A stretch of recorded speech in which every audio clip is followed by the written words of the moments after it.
These are continents. We even have more countries. Yeah. South America has 10. So you consider 10 people, 10 countries major, but 54 not major. How?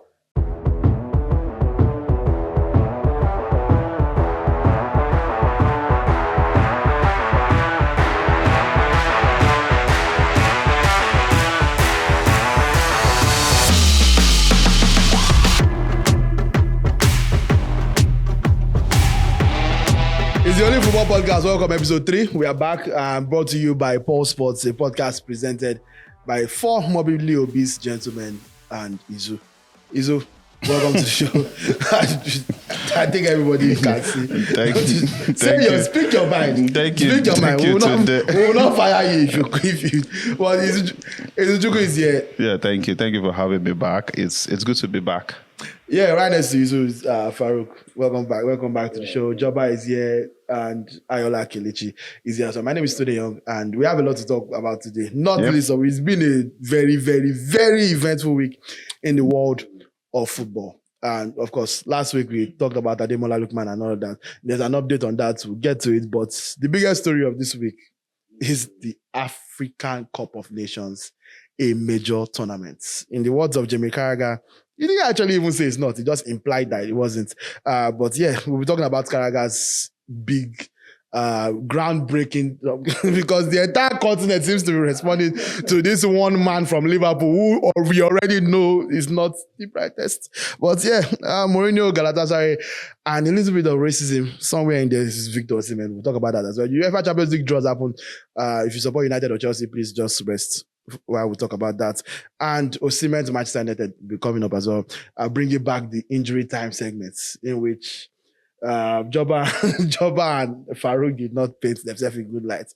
I hope that today's contestants will do us much better. But yeah, let's get the show on the road. Episode 3. Clap it up. Come on, man. We're happy. We're happy. Thank you very much for everybody that watched episode 2. Yep. And please do the same thing: like, share, subscribe, share to your friends, share to your haters, share to your lovers, share to the people you're cheating on, share to people that have cheated on you.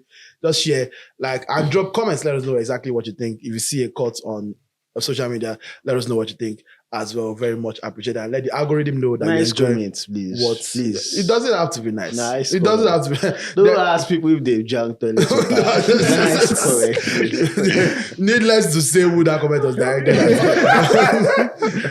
Yes, he does do that from time to time. Let me spend a lot of time in the toilet, so he might as well be drinking the water. Yeah, but let's talk about Jamie Carragher and Mohamed Salah and the Africa Cup of Nations. Of course. Well, to be fair, I think a lot of people took what Carragher said out of context because... Of course, defend the white man. I mean, you defend what is correct because... What did Carragher say? He even tried to clarify it on Twitter and he was still getting insults. What he basically said was, Salah is Egyptian. Mm-hmm. And in terms of Ballon d'Or voting, AFCON hasn't really pushed the needle for any player. I don't think we can think of any player whose Ballon d'Or push has been backed off based solely of AFCON. Right, and this is what Carragher was trying to say. If you look at the Euros, for example, Rodri won the Euros, and that's what really pushed him to winning the Ballon d'Or last season. But you can't really look at that from an African point of view because that hasn't really happened. And people are insulting Carragher and saying, he needs to look at the AFCON. But even CAF haven't shown that they look at the AFCON as a major tournament. Because if you look at the last... yes, it's the truth. Look at the last MVP for the AFCON. He wasn't in the top 5 for the CAF Player of the Year. Yeah, I mean, if it's easy to just... If you look at it, he's not just last year. The entire team was filled with people that played. Okay, how about in the last... November would not make the team without the AFCON. In the last 30 years, how many players have won the AFCON MVP have gone on to win the CAF Player of the Year? The only person who has come close is Sadio Mane, and it was a 1-year gap. And in that 1 year, he also got to the Champions League final. But here's the thing. I agree with some of the points that you made. Salah had a better year individually in 2022. I mean, that was the year Liverpool were chasing the quadruple. I think we ended up winning just 2 trophies, then Carabao Cup and then the FA Cup, you understand? But because Mane won the AFCON, beating Salah's Egypt in the final, that pushed him to number 2 in the Ballon d'Or ranking. So definitely AFCON moves the needle. You might say it's not as consistent as maybe the Champions League and then the World Cup. But in terms of major competitions, regional competitions, it moves the model just as much as the Euros move the. Let us clarify something, Joba. Let us clarify something. Does it actually move the needle, or do you think it should move the needle? Because those are two different. Because history doesn't suggest that it has moved the needle. I don't think we should say it moves the needle, because we are going to, in the process of trying to fire back at Carragher, and then we'll try to do a disservice to ourselves, because the AFCON should move the needle, but it is not doing so. Yeah, but I do not agree with Ayoola. I do not think it is the time to say I am sensible, I'm being reasonable, I'm trying to be understanding of Carragher. Europeans are colonizers. I am Nigerian. I am Nigerian. My country was colonized by Carragher's country, so I can say that. Okay. If you allow them, they would make you think everything European is better. South America had to fight for the respect. They still do fight for the respect. If you remember how emphatically they responded to Kylian Mbappe's slights at South American football, like the likes of Real Madrid players, even Di Maria and the likes, they ensured to reply. The reason you reply emphatically towards this thing now, you can't just say people are being triggered. You have to respond so that the next person that wants to say such a thing is going to think twice before saying this. There is a reason you can't just say anything you like about certain races, because you know that there is going to be consequences for it. Okay, so Izu, I like that Faruq has brought the race angle into it. You think this is a race issue because Carragher might have been the one to say this, but it's obvious that lots of people also believe it. Why does a 12-team tournament like the Copa America get respect, but the Africa Cup of Nations that has more teams, that has arguably more quality teams, have to defend themselves like this? Well, first and foremost, I want to address Carragher, right? Ayoola will sit there and tell me, this is not what he meant. This is not what he meant. But it's clearly wasn't what he meant. Carragher said nonsense. Because most times, actions speak louder than words. He didn't say it, but his action, right? It's sort of... Yeah, it would have been better if he said it. He just coughed at it. Why? What is the difference between the Euros and AFCON? Euros is a Nations Cup. AFCON is a Nations Cup. Copa America is a Nations Cup. So if Euros is a major tournament, how is AFCON not a major tournament? Okay, are you implying that every single Nations Cup are on the same level? Single Nations So Cup. the Oceania too can say that they are on the same level? I mean, Yes, there's that's a Nations Cup. Asia, This is a major listed. Because these are continents. We even have more countries. Yeah. South America has 10. So you consider 10 people, 10 countries, major, or 54, not major. How? What are we saying? So for me, African Cup of Nations is a major tournament because for all I care, as long as it's a Nations Cup, Euros is a Nations Cup, Copa America is a Nations Cup, all these, you can talk about popularity or the most popular or the most watched. That is a different conversation. But for a tournament, right, it's just like you have the World Cup as a tournament. Euros, AFCON are all in the same category for me. They are all major tournaments. So for Carragher to come out and imply, and that's maybe because the Ballon d'Or is based on a lot of, what pushed Vinicius? Champions League. Okay, so Salah cannot win Champions League. He can't. He can. That's the point. So if Salah can win Champions League, can win the Premier League and any other this thing, and then does well in Nations Cup, why shouldn't he be in the conversation? Vinicius did not win anything with his country, I think and he was in the conversation, right? So if Salah can do the same thing Vinicius did without winning the AFCON, he should be in that conversation. To bring This is in exactly the what AFCON. Carragher was saying. No. To bring in the AFCON and top down on the AFCON. What do you mean by even if he wins the AFCON? What is that? And then You said that. hold on. That's the thing. That's the point he was making.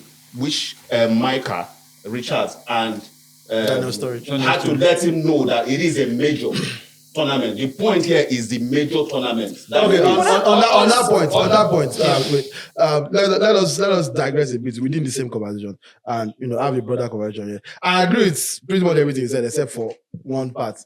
What constitutes a major tournament, my distinguished panel? Is it the case of the number of viewership? Is it the quality of teams? Is it the quality of football? Is it revenue? Is it the amount of people watching it? Is it like what constitutes? Because I find it hard to believe, and maybe let's defer to Joba here as one of the most experienced on the panel. I find it hard to. It's old. That's what I personally find it hard to believe or understand that every single tournament is on the same level. I do not. If that's what I want to believe, that AFCON is a major tournament, but major tournaments also have strata. Yeah, I agree, because it was something I discussed with Izu. I said I can understand, because I don't think we can compare the quality of teams at the AFCON to the quality of teams at Euros. How many? So the Euros are higher than AFCON. Yeah, in terms of quality of football, because you remember, football is Eurocentric. You understand? Most of these guys, most of these players, even the African Cup of Nations that we are talking about, most of these African players play their football in Europe. So you can't compare the quality of where football is eccentric there to where maybe in Africa, where most of the leagues are even underdeveloped. You understand? So I can understand where Carragher is coming from. I totally get where he's coming from, and in his defense, he came the following day to clarify that yes, AFCON is indeed a major tournament. That he shouldn't have said that it was clumsy. That was a particular word he used. But again, you have to compare quality. I don't agree that the quality of the Copa America, even though Copa America has Brazil, the likes of Brazil, Uruguay, and then Argentina. And then Argentina. I don't Chile, if you want to be generous. I don't agree that it is actually superior to AFCON. But in terms with Euros, you just have to agree, because again, football is Eurocentric. All right, so let us do a fun little exercise and rank international tournaments. Of course, I think. Hold on. If ranking the competitions is the same way, for example, let me use leagues. Mm-hmm. Ranking a league does not mean that the other leagues are not major. For example, if you rank Premier League ahead of Serie A, does that mean Serie A is not a major league? It is a major league. So the question but it also doesn't mean that the Eredivisie is not a major league. No, hold on. At least in comparison to the Premier League. Most times, these rankings are affected by several factors, right? Mm-hmm. So it could change anytime. For example, we have an African country in the top 20. Mm-hmm. On FIFA ranking. It could change tomorrow and they will get into the top 5. Do you get? So these things change. So for me, the most important thing is that these are all major tournaments. African Cup of Nations had 2.2 billion views. On all platforms. Yes, so that's major. That's major. So for me, as far as I'm concerned, African Cup of Nations Euros are all major tournaments. So you can tell me that maybe the AFCON is just like the Asian Nations Cup, right? It's not as popular which is fine. Do you understand? Essentially what he was saying. So most times we say that the Premier League is the most popular league in the world. That's what he was saying. Some people still argue that it's not even the best. So you can tell me that Euros is like the most popular. I may not argue with you, but to tell me that the AFCON is not a major tournament, if I catch you. Okay, Izu, I want us to be a bit fair to Carragher, even though I am not going to be fair to him. Faruq, I need your opinion on this. Even though Ayoola is the resident white man lover on this podcast. Hey, a white man pees also. I know who pays me. Anyway, please. This bros will ruin your line of thought, but let me just get the question. The Django. This is ridiculous. We are all grown on this show. Faruq, I'm pretty sure I forgot my question. So what do you think about what he said? The silence, baby. Joba, please. To be honest, I have no time or I have no willingness to even be reasonable with what he said, because it is not just Carragher. This is an opinion that we had to fight during the last AFCON. It is not that this is something we had to. Jurgen Klopp's comments. Yeah, I mean, we had to. Why does it seem like we always have to defend these people and say this is why they are saying it, this is why they are saying it, this is why they are saying it? No, I mean, I understand I don't even want to say I understand. I can see a point of. Then next time, he should probably craft his points better. He doesn't know how to When talk. you are on TV, that is why you have been paying the big bucks. Craft your points You should better. not explain yourself better in the tweets. Yeah, You can exactly. on TV I mean, where you can, do you get? If you say there should the AFCON should be valued more in these award conversations, that is a conversation to be had. But the way he scoffed at it, I don't. This is a question of superiority. This is not a question of quality. It's a question of these people think this is less than this. Even in his tweets, he said it explicitly. I know he said it was conscious to say it. He said it explicitly in his tweets that he thinks the Euros is better than the AFCON. Which can be true. You can say that, but he goes to show his bias and he goes to show his thought process when making that Do you think it's biased to say the Euros is better than the AFCON? No, when I say he's biased, I'm not saying he's biased. I'm saying that the thought process that went in behind making that statement about the AFCON. Now it is not about the Euros. It is about the AFCON. It is about thinking one is here and the other is here. Today, can I add? I think the basis of this argument, what got everybody talking, including other people who have won the AFCON. Mm-hmm. I mean, in that particular show, Micah and Sturridge had to remind him that with the phrase major tournament, because that's, for me, that is a bone of contention. To not see AFCON as a major, that was what he scoffed at. But again, so that they had to was correct him. it. So for him to come to his tweet or to his official decision on X to come and talk, in fact, for me, the best thing to pick from there is I was clumsy. Simply own to it that you are a clumsy human being. I think when you look at what he was scoffing at, he wasn't scoffing at it. Wasn't like in a vacuum. It wasn't in a vacuum. It wasn't like someone just said the AFCON is not a major tournament. Which, of course, I agree with what you said about major tournaments. If you are the biggest tournament in the continent, you are a major tournament. There's no basis for comparison on that, or in terms of which one is bigger or better. But in terms of, would this really help you in your Ballon d'Or push? Because that's what they were talking about. Because there's no precedent for there's no precedent for it. And he even literally said it in the what do you call it, on the show as well, that if Salah wins only the AFCON, he's not likely going to win. Like if it comes down to it, I am not interested in the context. Yeah. I mean, you've made your point. And I feel like, and here's the thing also. I think even, I mean, people criticizing Carragher, journalists, our colleagues and all that. I mean, when they go out to vote and all that, I mean, last, who won the Ballon d'Or for 2023 or 2024, that was Rodri. How many African did the African journalists that voted? I mean, I know the Nigerian journalists voted Lukman first. Yes, because he's country. And even that, you know, it's not the reasonable. Who voted for maybe Sebastian? Trustekong was the player of the tournament. Yeah, but Hala did not have a good tournament. Trustekong did. Okay, see, that's where we are conflating the points, and we are going to move on now. Let me just say, from that last point, is that I don't think anybody should ever win a Ballon d'Or off of a major tournament. It is a case of additives. You can't reasonably call Trustekong as a Ballon d'Or candidate because even though he was AFCON player of the tournament, this entire season does not. So he was injured for half of itself. Yeah, the point that Carragher was making is that Salah is having a superb season, but there are also the other people that are also having a superb season. When it comes down to it, AFCON cannot be enough to be his own separating factor. The point I think Carragher was making. Which is also clumsy. I mean, the man himself said it. Why is it though? Because they are the ones that vote. Let me finish. The man himself said it. I am clumsy. It was a clumsy statement from a clumsy human being and a clumsy conclusion. Because at the end of the day, the point is, for starters, like we said in the video, major tournament, it is.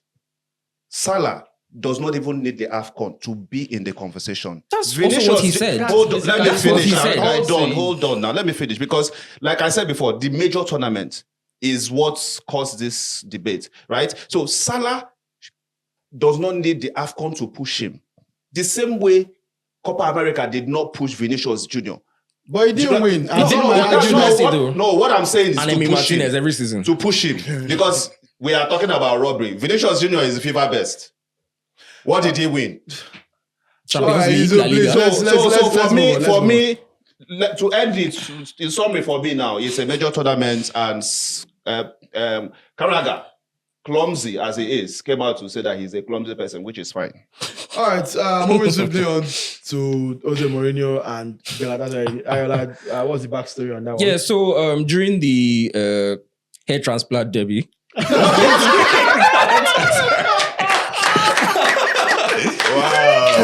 That was the title of this episode. so during the Istanbul derby between Galatasaray and Fenerbahce, there was an incident involving Victor Osimhen where he was, he was kind of shoved in the box while contesting for a header. And Galatasaray obviously wanted a penalty for it, but the referee, that's the whole other topic. The way they came about appointing the referee is a whole other topic. But anyways, he decided not to give the penalty, and it caused a bit of issue on the bench. Mourinho got yellow carded. Faruq as well, Galatasaray's coach, got yellow carded. And after the match, Mourinho referenced the incident during his press conference and said he was happy that the referee did not give the penalty and he didn't succumb to pressure, even though people on the Galatasaray bench were jumping around like monkeys. Put it in quotes. It is literally in quotes. That's literally what he said. So Galatasaray obviously took offense at the comments, the jumping around like monkeys part, and they decided that that connotes racist intentions from Mourinho. And they said, because he said that statement, that he was a racist, that they're going to take him to FIFA, they're going to take him to UEFA. And yeah, that's basically it. Anyway, for the full breakdown on this, we're going to defer to once again the most senior member of the panel and an avid Mourinho lover. He has Mourinho love all over him. Joba, I'm going to ask this question in the most PC way. Is Mourinho A racist. I was going to say it's Mourinho one of the good whites. But yes. Not the most PC way. But yes, is Jose Mourinho not the least possible racist white person? I mean, to be honest, I mean, you can't really defend a white person and say It's very important to establish that. say 100% is not racist. Okay. Fair. However, I'm only going to judge him based on what is said and in context. Do you understand? Because I looked at Galatasaray bench that day and they were full of white. I could not see a black man on the bench. Maybe I don't know.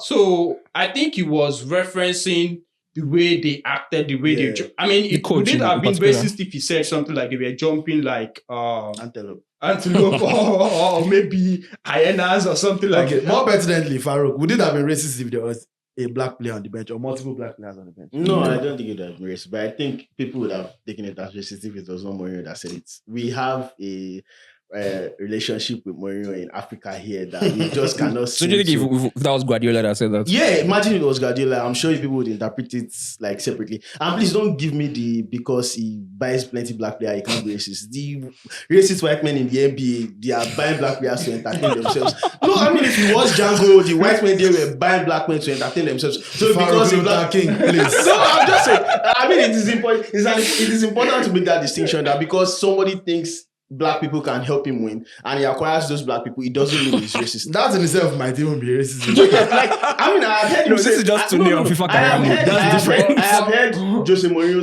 say, and I quote, the black man is loyal. If somebody else that does not have the charisma of Jose Mourinho makes that statement, it can be taken away. I mean, it should be taken away because it's part of the racial stereotypes. No, it is not. You're feeling it to work. Let me land my point. Let me land my point. Faruq is a white girl. Let me land my point. Okay, go ahead. It's if such a statement, it feeds into the stereotype. You know, that's when they say they want Vinicius to be humble. There's a reason they say that, and they say Kante is the good example for black people. Yeah. So when you now say the African man is loyal, I mean, it comes up in a way, but because Mourinho is very charismatic and he can say it in a way that is very cavalier and you don't even really say. I don't think Mourinho is racist by the way. I think he's an equal opportunity as well. Okay. And the white or black, he treats you equally. That's what I see. But I'm saying that you people would react to this differently if it was not Mourinho. All right. Bringing back a bit from last week, Galatasaray released a statement which, much like Lookman, I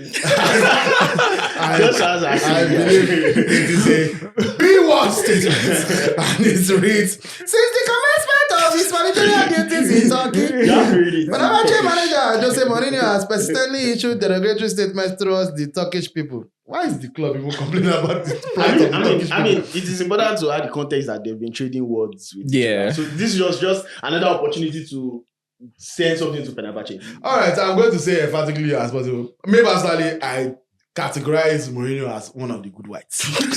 Mourinho, in my opinion, is not racist. Until he shows me reasons to be racist. And yes, regardless of what Faruq said, and even though I agreed with him philosophically, in real life, it is mostly because he signed lots of black players. How can Drogba's daddy be racist? I also do not like that Drogba and Essien. Drogba and Essien. I don't like that they came to do that. Drogba and Essien Just were- keep quiet. Just They were out in their don't come out to stuff. defend the No, white no, man. I understand why Farouk you mentioned don't come out to something. defend the Farouk white man. mentioned something. He said if it was Pep. So if the reason it's not racist is because it's not Pep.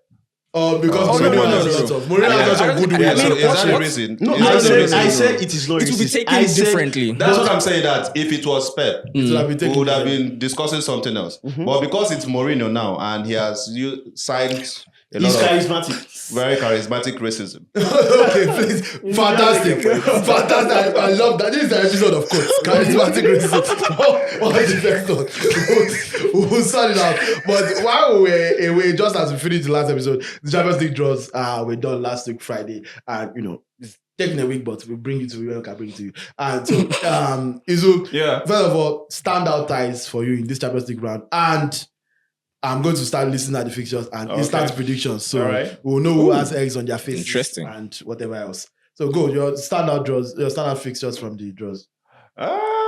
I've forgotten the jokes. Can you You do this job for a living, by the way. By the way, you take your bath and say, honey, I'm going to work. I know the funny thing was when And we because- reported the news. Yes. At times you're supposed to put the this thing. Okay, let me give you context. Then we'll move on. Club Brugge versus Aston Villa, Real Madrid versus Atletico Madrid, Madrid derby, Yeah. PSV versus Arsenal, Dortmund versus Lille, Feyenoord versus Inter, Bayer Leverkusen versus Bayern Munich, Benfica versus Barcelona, and PSG versus Liverpool. So that's the full round of 16 draws. Yeah, Some I smashing fixtures. think PSG, Liverpool, Yeah. It's a standout fixture. Liverpool getting the reward for finishing Top of. for that. I think it's very dicey. Liverpool seem to be riding on a high. PSG not so bad as well. Should be an interesting game to watch. Over 2 legs.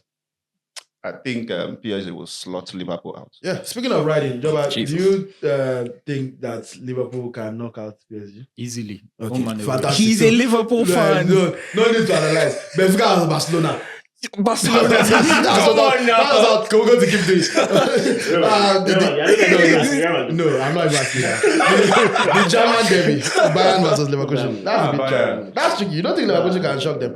All right, Feyenoord this versus season. Inter. Inter. I mean, that's I think Feyenoord got a bit Feyenoord. lucky. Feyenoord. They rode their luck a bit against. They have Feyenoord Van for Persie me. in charge, by the way. Is that a plus or a minus? He has a little boy inside him. Who knows if Is he a that... priest? Wow. Should be interesting. Please, you're bleeping that. Please, they're sure to bleep that. Don't add that. Real Madrid versus Let's go Madrid. Tough. It's I not think tough. Real- It's Real Madrid in the Champions League game. It's I quite think they'll tough. probably joke with legs and go a shot. Nah. I'm believing in a Atletico shot. to win. It's Okay, Club Brugge versus Aston Villa. Aston Villa. Club Brugge. I mean, All right. Is this just saying the opposite of what everybody else So, is saying? not everybody's predictions, and let's move on to the injury time segment where you have 30 seconds each. Izu and Ayoola. The new rumor being started by Fabrizio Romano. 30 seconds to do what? Osimhen to Manchester United. Yeah. Does it make sense? Yes or no? I'm assuming you are yes because you are the United fan. So go. 30 seconds. No, I'm not going to. Make a case for Osimhen to Manchester United within 30 seconds. But I don't think it makes sense. Oh yeah, make that case. That's So the case go. I'm Your making. time has started now. Oh yeah, wait, no, starts now. Okay. Osimhen, Are you ready? yeah. Okay. Go. Osimhen to Manchester United. See, Osimhen is my brother, and I've watched Osimhen for a very long time now. I think Manchester United is not at a place where I would love to see Osimhen. I do not want Osimhen to be piled on from the likes of Scholes, and they will turn him into the problem of Manchester United, even though this club is going through a lot. So based on that, a lot of non-footballing issues happening at Manchester United, I hope Osimhen goes to a place where he would have peace. You know, United can't give him peace. He's a fantastic striker, experienced. Thank you very much. There's lots of solid points made in 30 seconds. Let's hope Ayoola can, keep his more compact. I'll try my best. 3, 2, 1, fly. I know you want me to disagree with Izu, but I'm still going to agree with him, but not for the same reason. I think even for footballing reasons, Osimhen should not go to Manchester United because any striker going there is going to suffer right now. Look at Højlund, 1 goal in 15 games, fewest touches of any striker in the Premier League in the opposition box. So you are going there to suffer at Manchester United, and Osimhen does not deserve that right now in his career. I mean, Osimhen is the best of our ball striker in the world. So, well, ladies and gentlemen, I'm sure he's used to it, but Ayoola has finished before the required time. This is why I'm passing down. It's 19 seconds. A record. But again, I'm sure he has heard this before. On that note, Ayoola, roll us out with some fun facts. All right. Fun fact for the week. Liverpool legend. Is he a legend? Firmino a legend? He is. Fair enough. He won the Premier League with us. Well, fair enough. Legend from Brazil. I mean, the only Premier League is a legend. Well, So, we'll see right, about that at the end of the season. But Liverpool legend Roberto Firmino was actually discovered, interestingly, on Football Manager. Yep. A lot of people do not know this, but before he signed for Hoffenheim, while he was in Brazilian second division, he was scouted on Football Manager. The sporting director at the time of Hoffenheim saw this interesting Brazilian youngster on FM who developed to be one of the best players in the game and decided that his club should sign him. And they paid 3.5 million euros, which is for Hoffenheim, that's quite a lot, especially for a player who was still in the second division of Brazil. And well, it turned out great for them. They got almost times 10 of the money from Liverpool when it was time to sell him. So yeah, fun fact. Yeah, fun facts. Thank you very much, Ayoola. Did anybody feel fun? Yeah, I mean, it was Yeah, fun. it was. Yeah, it's a very, very fun episode brought to you once again by They went to Pulse watch Sports. him and decided. Only Football, episode 3. There's a lot that goes into bring you this world-class production. And shout out to everybody who you can't see behind the scenes. Shout out And to those who also cannot see us. those are, yeah. We can see them. I wish your guests could get that job. I'm sorry. Anyway, on that note, please remember to like, share, subscribe. If you are listening on Spotify, like the page and let the algorithm know that you like what you're watching. Also, rate. It was 5 stars. It's not 5 stars. Just hold your rating. Please do not answer. Rate it appropriately. What you how Give you us enjoy 5 it. stars. If How it's you not enjoy 5 it. stars, hold your On rating. YouTube, please, like, share, subscribe, comment, share to your friends, to your haters, and everybody. And until we see you next week, it's only football, baby. Adios. Peace out.